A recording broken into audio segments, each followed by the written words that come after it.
¿Cómo les fue este fin de año? ¿Bien? Muy bien. Muy bien. Gracias. Qué bueno, qué bendición. Entonces, vamos a orar para iniciar, vamos a poner delante de este tiempo, que Él sea quien nos dirija, quien nos abone nuestro corazón y disponga nuestras mentes y nos llene de su Espíritu Santo para entender. Le pido el favor a mi hermana Luz, ¿puedes orar por favor?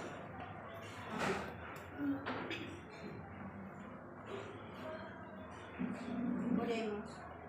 Poderoso Dios, Rey Celestial, a ti mi Señor, a ti nos presentamos este grupo de tus hijos, este rebaño mi Señor, que tú permites, Dios bendito, que estemos acá, amado, cumpliendo con aquel mandato, no dejando de congregarnos, sino, Señor, buscando de ti, Señor, aprender más y más de ti y conocer de tu palabra.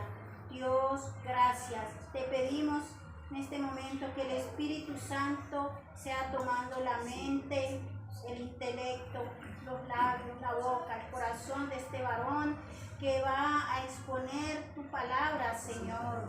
Dios, que no sea lo que él quiera decir, sino lo que tú has hecho dejar plasmado, Señor, en ese libro, tu palabra que es allí, Señor, que hoy nosotros, gracias a ti, gracias damos porque la podemos tener todavía, Señor, la podemos estudiar y escudriñar. Gracias, Dios.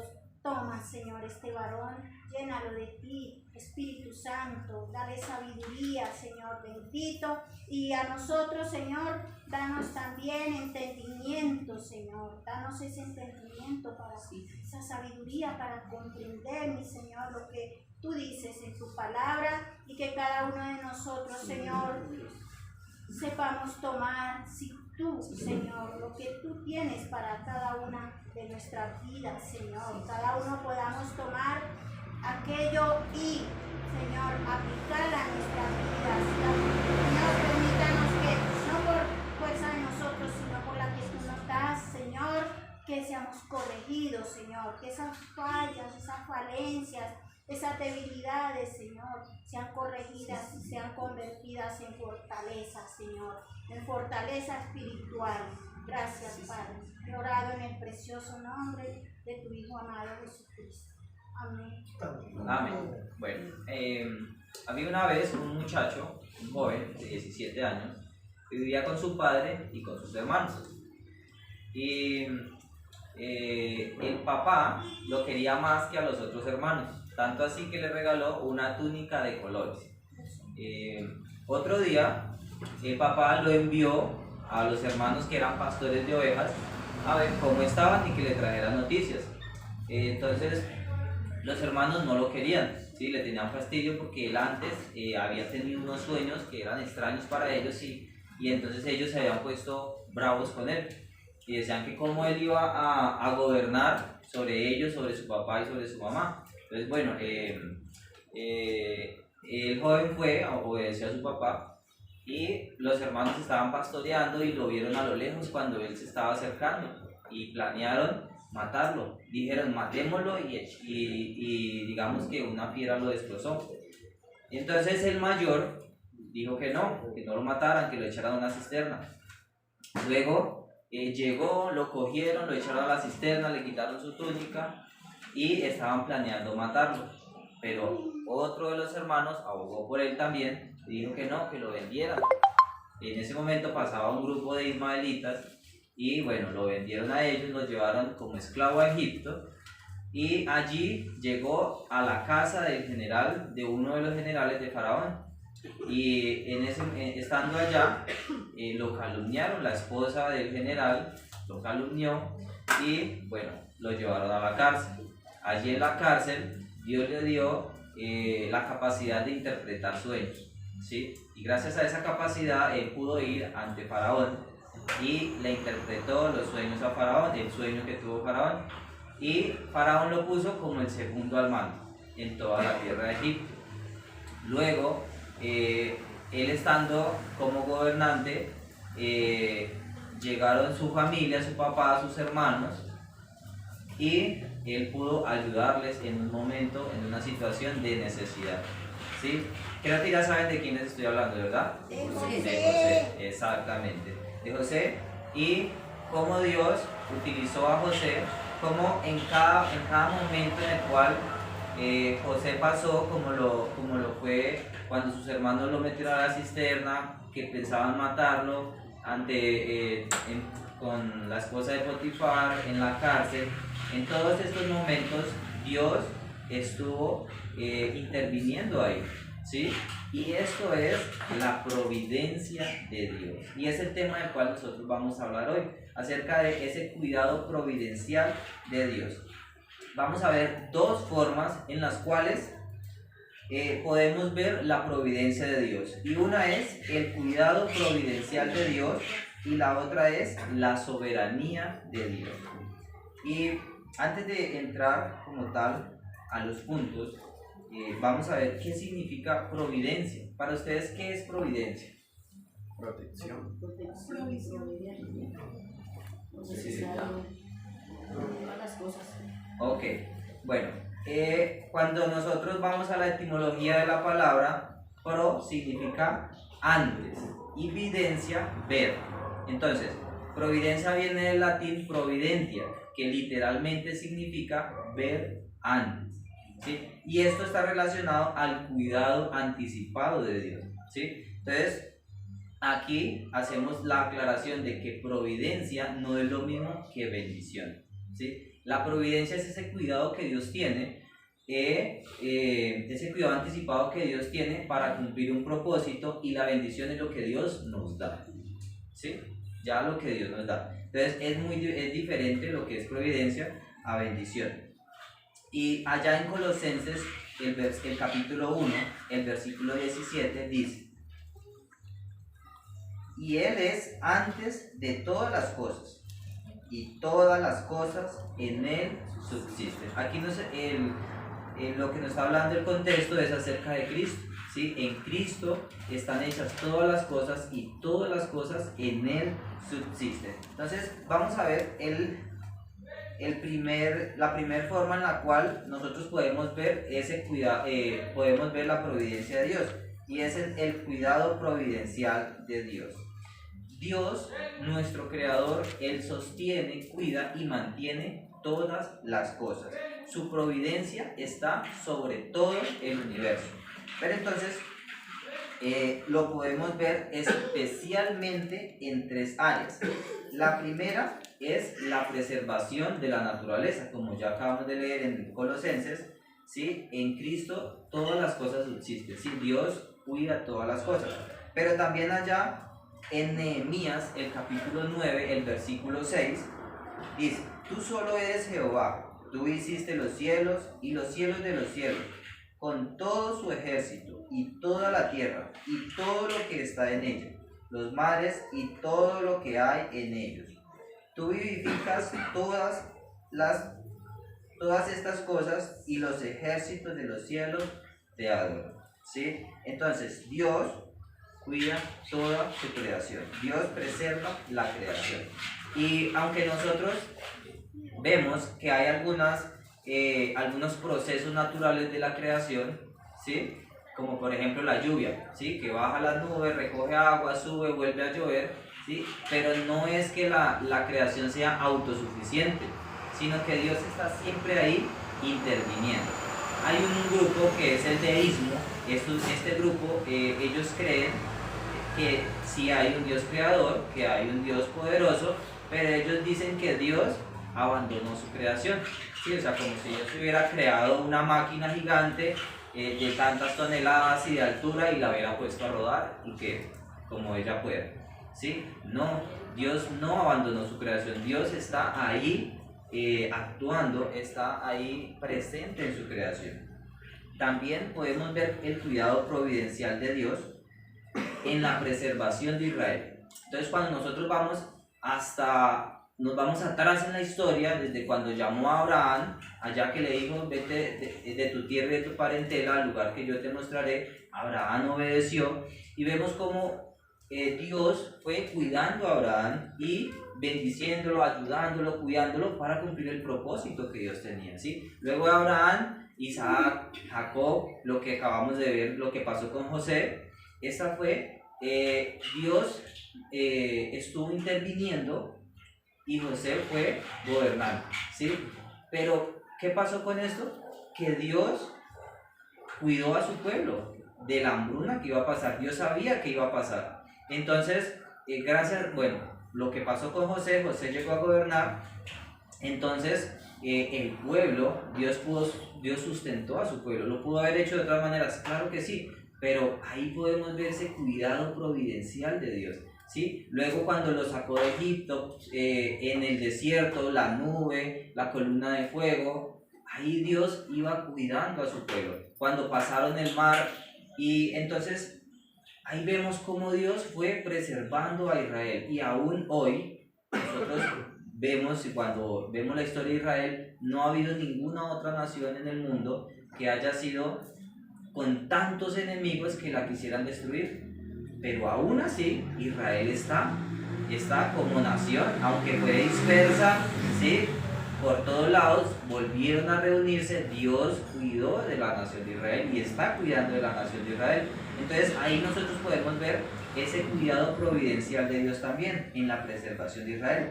También en la preservación de las plantas. Si vamos allá a Mateo, el capítulo 6, desde el versículo 26, desde el 25 hasta el 34, Dios, el Señor Jesucristo nos está diciendo cómo Dios cuida de las aves que ni siembran, ni ciegan, ni recogen en graneros. También los lirios del campo, que ni aun Salomón, con toda su gloria, se vistió como uno de ellos. O la hierba del campo, que nace y luego es echada al fuego. ¿Cómo Dios la viste? Y dice, ¿no valéis vosotros aún más? ¿Sí? Y aquí el Señor Jesucristo está tratando un problema específico, es el afán y la ansiedad, ¿sí? Y es algo muy común hoy en día, el estrés, la ansiedad, los afanes, que voy allí, que me preocupo, pero el Señor Jesucristo nos dice en el versículo 33, mas buscad primeramente el reino de Dios y su justicia, y todas estas cosas os serán añadidas, ¿sí? Entonces, nos dice que confiemos en Él, que confiemos en Dios, confiemos en que la providencia de Dios es perfecta, el cuidado que Dios tiene hacia nosotros es perfecto, ¿sí? A veces es difícil confiar, claro, pero vale la pena el esfuerzo. Y entonces, ya vimos una de las formas en las cuales nosotros vemos la providencia de Dios, que es en el cuidado providencial de Dios. Otra es la soberanía de Dios. Entonces, cuando hablamos de soberanía, es poder independiente, es decir, poder absoluto. Entonces, Dios tiene el poder absoluto sobre toda su creación.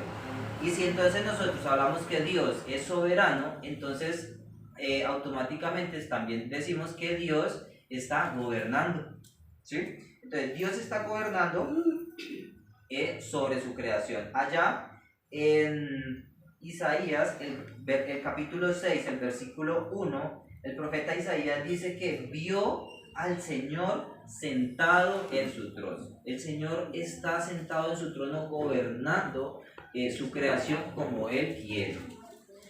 Y Dios es un gobernante, pero no es un gobernante aislado de su creación, como ya les había dicho antes. Dios Él está participando activamente, ¿sí? Y ¿cómo nosotros podemos ver que Dios está participando activamente? Uno, cuando vemos la naturaleza.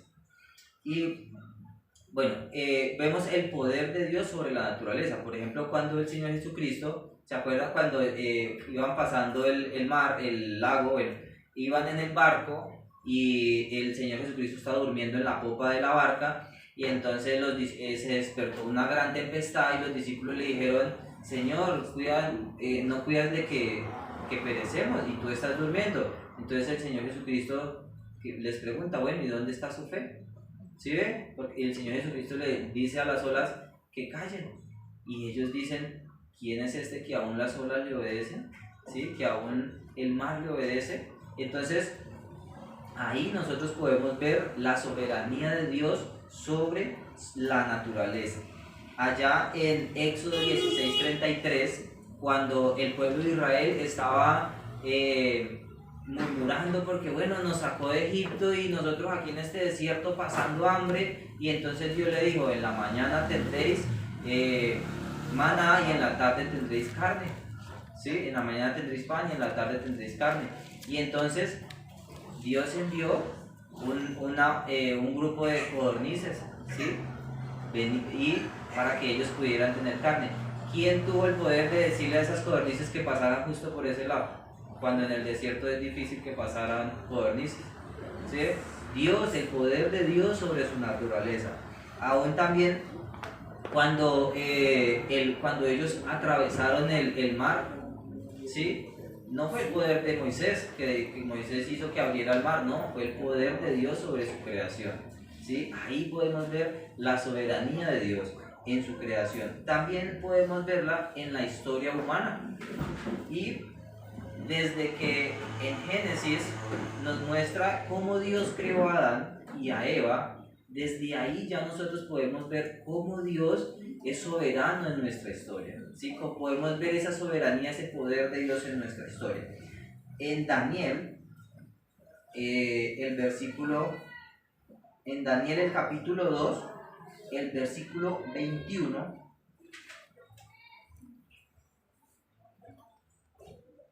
dice: Él muda los tiempos y las edades, quita reyes y pone reyes, da la sabiduría a los sabios y la ciencia a los entendidos. Y el 22 dice: Él revela lo profundo y lo escondido, conoce lo que está en tinieblas y con él mora la luz. Y cuando venimos a ver la ciencia, ¿sí? Vamos a ver la ciencia, lo que ha descubierto, realmente hay grandes cosas que los científicos han descubierto que ya estaban en la Biblia, ¿sí? Yo le traje seis descubrimientos de la ciencia del hombre que ya Dios lo había mostrado en su palabra. Por ejemplo, en Job 26:7, Job ahí está hablando de que la tierra flota en el espacio.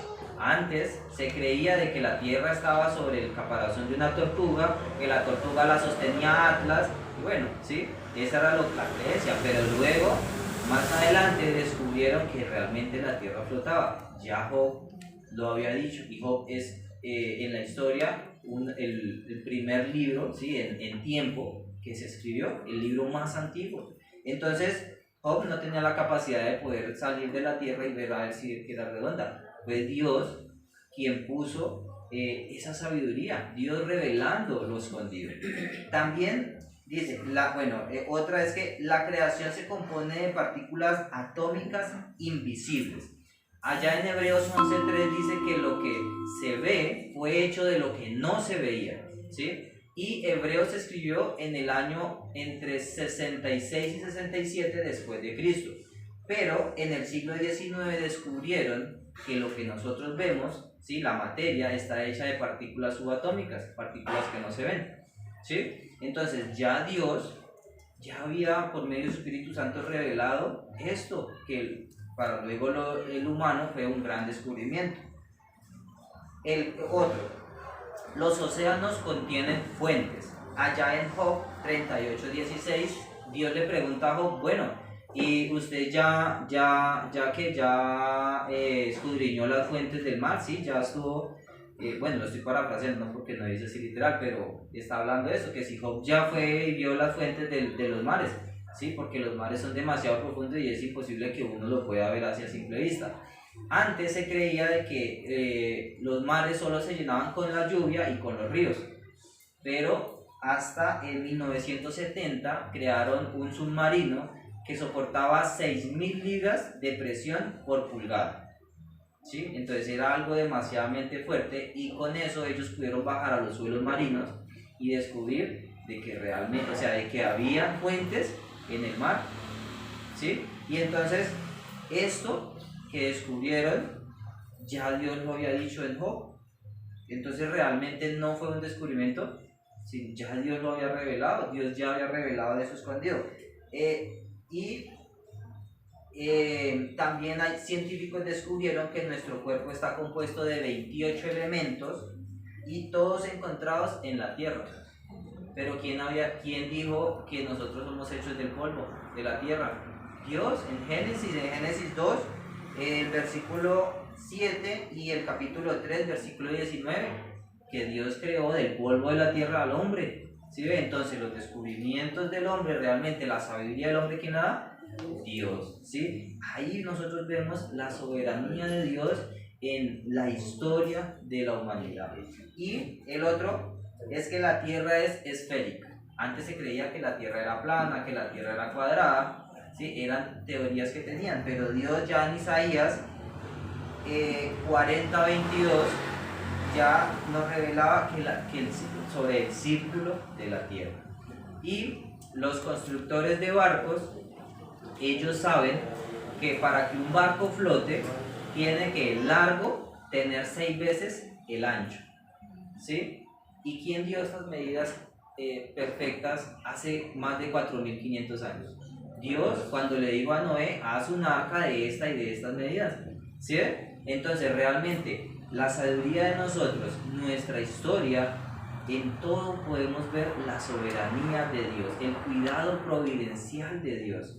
Y también nosotros podemos ver la soberanía de Dios en las vidas de los individuos. Allá en 1 de Samuel, en el capítulo 1, cuando Ana está orando a Dios, que aún es tenida por ebria, por el sacerdote, ella ora a Dios por su hijo, ¿sí? Y luego Dios se lo da, y ya en el capítulo 2 vemos que Ana va y lo entrega como ella prometió, y ella en su canto, ella dice el poder que Dios tiene, y lo vemos allá en el versículo 6 de 1 de Samuel.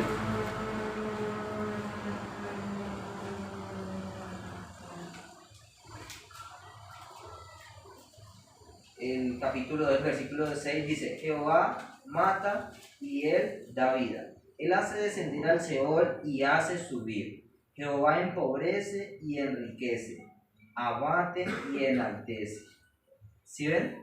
Dios tiene poder sobre nosotros, sobre nuestras vidas, sobre los individuos, sobre su creación. Tiene el poder. Y bueno, aparte de esto también podemos ver lo que hizo con David, ¿sí? Hasta dónde lo llevó Dios con Gedeón, que Gedeón decía, no, pero es que yo no puedo hacerlo, ¿yo quién soy? Y entonces vemos el poder de Dios ahí, ayudando a Gedeón y dándole la victoria, ¿sí? Ayudando ahí en la vida de Gedeón con el apóstol Pablo, ¿sí? En la vida del apóstol Pablo, el poder de Dios en la vida del apóstol Pablo, aún en todos los apóstoles. Dios tiene poder sobre nuestras vidas, pero no nos vayamos tan lejos. Miremos aquí, ¿sí? ¿Por qué estamos nosotros hoy aquí reunidos? Porque nosotros somos tan perfectos que decimos, no, es que tenemos que estar aquí. Es por Dios, porque Dios pone el querer como el hacer en nosotros. Nuestro pastor, ¿por qué tenemos hoy el pastor? Dios sabía que la iglesia Rehoboth, ya el pastor anterior ya estaba entrado en años y necesitaba un nuevo pastor. Dios puso otro pastor, ¿sí? Entonces ahí vemos la soberanía de Dios en la vida de los individuos. Que yo esté hoy aquí enseñando de la palabra de Dios no es porque yo sepa mucho, sino porque Él me dio la oportunidad de hacerlo, Él me permitió hacerlo. Entonces ahí podemos ver nosotros la soberanía de Dios. También esta iglesia que se haya sostenido por más de 20 años, ¿sí? Es el poder de Dios, es ese cuidado providencial de Dios hacia su creación, hacia su propósito, ¿sí? Y entonces además de todo esto, un ejemplo demasiadamente grande del cuidado providencial de Dios es que Dios entregó a su Hijo, que Dios dio a su único Hijo para morir por nuestros pecados, ¿sí? Dios sabía cuál era nuestra condición y hacia dónde íbamos nosotros, pero ¿qué pasó? Dios, en su plan perfecto, envió a su Hijo. Y ahora, gracias al sacrificio de Cristo, es que nosotros tenemos esa esperanza de que podemos ir al cielo. Y en resumen, vemos las dos formas de cómo nosotros podemos ver la providencia de Dios en la creación, en nuestras vidas, en la historia. Vimos que la primera era el cuidado providencial de Dios y la segunda, la soberanía de Dios, ¿sí? Entonces, hablando ya de todo esto, debemos tener en cuenta algo muy importante, ¿sí? Que Dios nos cuida, Dios nos ayuda, Dios nos fortalece, pero no significa que nosotros no vayamos a pasar adversidades, a pasar situaciones difíciles. Dios no dice, vengan a mí y ya a ustedes se les va a arreglar la vida. No, ¿sí? Sino por lo contrario. Dios lo que nos dice es que Él va a estar con nosotros, así como Cristo lo dijo allá en Mateo 28, yo estaré con vosotros todos los días hasta el fin del mundo, ¿sí? Entonces, nosotros necesitamos las pruebas. Allá en Santiago, en el capítulo 1, el versículo del 2 al 3 nos dice, ¿sí? Nos habla con respecto a las pruebas. Entonces, el ver la providencia de Dios, el ser conscientes de la providencia de Dios, nos debe llevar nosotros a confiar más en Él, aún muchísimo más en Dios, porque vemos que nosotros hayamos salido de la casa esta mañana, llegado acá bien, es por el cuidado de Dios, ¿sí? Que a veces digamos que, uy, es que casi pico me estrella, es que sube de buenas. No, es el cuidado de Dios con nosotros, ¿sí? Entonces, estemos pendientes de cómo nosotros podemos ver ese cuidado que Dios tiene sobre nosotros. A veces decimos, no, es que como que somos tan en sí desagradecidos, ¿sí? Es que no, es que la situación está difícil, es que no, mire, no tengo dinero, no tengo trabajo, ¿sí? Pero olvidamos todo lo que Dios está haciendo a nuestro alrededor para que tengamos vida, para que tengamos salud, para que tengamos familia. Ahí nosotros podemos ver ese cuidado providencial de Dios. Entonces, apliquemos lo que nos dice allá en Mateo 6, desde el 25 hasta el 34, ¿sí? Confiemos en Él, no nos afanemos. A veces es difícil, ¿sí? Quizá alguno de los que están aquí vinieron hoy con problemas, con situaciones difíciles, ¿sí? Desanimados, y yo les digo a ustedes, no, confíen, ¿sí? Porque Dios va a ayudar. Pero cuando uno pasa por situaciones difíciles, uno dice, pero yo ¿cómo voy a confiar si mire lo que me está pasando? ¿Sí? Pero como les dije hace rato, vale la pena porque nosotros aquí tenemos situaciones difíciles, pero tenemos una esperanza, y la esperanza es el cielo, ¿sí? Y que este tiempo realmente es corto, ¿sí? Comparado con la eternidad en la cual vamos a estar gozando con Cristo. Entonces, recordemos que la providencia es ese cuidado anticipado que Dios tiene con su creación, ese cuidado que Dios tiene en nosotros, ¿sí? Confiemos en Dios, porque Dios siempre está en control. Amén. Pastor. Maravilloso Dios, gracias.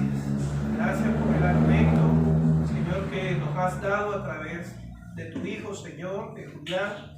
Síguelo utilizando, Señor, para bendición de tu cuerpo, que es tu iglesia, Señor. Gracias por su familia, gracias por la respuesta que tú das y seguirás dando a su vida, y gracias por los que pudimos